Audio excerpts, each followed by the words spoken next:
ಎಲ್ಲರಿಗೂ ನಮಸ್ಕಾರ. ಪಾವಗಡ ಪಟ್ಟಣದ ಆರ್ಎಂಸಿ ಯಾರ್ಡ್ನಲ್ಲಿ ಇಂದು ಬೆಳಿಗ್ಗೆ ಅನಾಮಿಕ ವ್ಯಕ್ತಿಯ ಶವ ಪತ್ತೆಯಾಗಿದ್ದು, ಇಂದು ನಡೆಯುವ ಸಂತೆಗೆ ಬಂದ ಜನರು ಶವವನ್ನು ಕಂಡು ಬೆಚ್ಚಿಬಿದ್ದು ಸಾರ್ವಜನಿಕರ ವಲಯದಲ್ಲಿ ಬಾಯಿಂದ ಬಾಯಿಗೆ ಹರಿದಾಡಿ ಪಾವಗಡ ಪೊಲೀಸ್ ಇಲಾಖೆಗೆ ತಿಳಿದಿದೆ.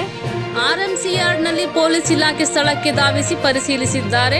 ನಂತರ ಸ್ಥಳೀಕರನ್ನು ವಿಚಾರಿಸಿದಾಗ ಮೃತ ವ್ಯಕ್ತಿ ಪಾವಗಡ ಪಟ್ಟಣದ ರಘು, ವಯಸ್ಸು 38 ವರ್ಷ, ವೃತ್ತಿಯಲ್ಲಿ ಬಸ್ ಚಾಲಕನಾಗಿ ಕಾರ್ಯನಿರ್ವಹಿಸುತ್ತಿದ್ದನು ಎಂದು ತಿಳಿದು ಬಂದಿದೆ. ಸುಮಾರು 2-3 ದಿನಗಳ ಹಿಂದೆಯೇ ಮೃತಪಟ್ಟಿರಬಹುದೆಂದು ಶಂಕಿಸಲಾಗಿದೆ.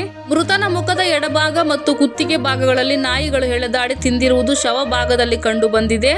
ಘಟನಾ ಸ್ಥಳದಿಂದ ಶವವನ್ನು ಮರಣೋತ್ತರ ಪರೀಕ್ಷೆಗೆ ಪಾವಗಡ ಸರ್ಕಾರಿ ಆಸ್ಪತ್ರೆಗೆ ರವಾನಿಸಲಾಯಿತು.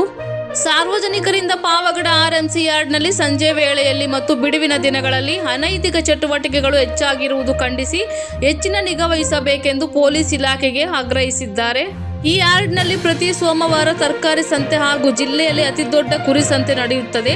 ಹೀಗಾಗಿ ರಾಜ್ಯದ ವಿವಿಧ ಭಾಗಗಳಿಂದ ವ್ಯಾಪಾರಸ್ಥರು ಹಾಗೂ ರೈತರು ಆಗಮಿಸುತ್ತಾರೆ. ಆದರೆ ಈ ಪ್ರದೇಶವನ್ನು ಸಂಬಂಧಪಟ್ಟ ಇಲಾಖೆ ಸಮರ್ಪಕವಾಗಿ ಬಳಕೆ ತರುವಲ್ಲಿ ವಿಫಲವಾಗಿರುತ್ತದೆ.